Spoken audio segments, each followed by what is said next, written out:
आप ऐसा तो मत कहें बाबा। भाई ने उस रेस्टोरेंट के लिए अपनी पूरी जान लगा दी। दिन रात उन्होंने मेहनत की सिर्फ इसलिए कि आप उन पर फख्र करें। ऐसा ही है। मैं गवाह हूँ।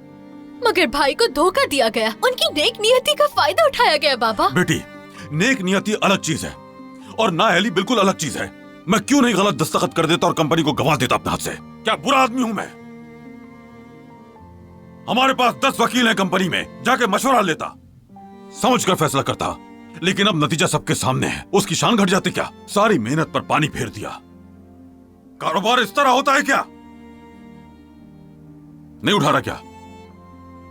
नहीं। हाँ, दूसरों के बेटे कंपनियों के मालिक बने, होल्डिंग्स चलाने लगे, और हमारा बेटा शुतुरमुर्ग की तरह रेत में सर छुपा ले। ना तो घर आता है, ना ही फोन उठाता है। सब पूछूंगा मैं, सब अच्छा पूछूंगा। बस ठीक है, मैं आपके लिए नींबू पानी लाती हूँ। हाँ हाँ।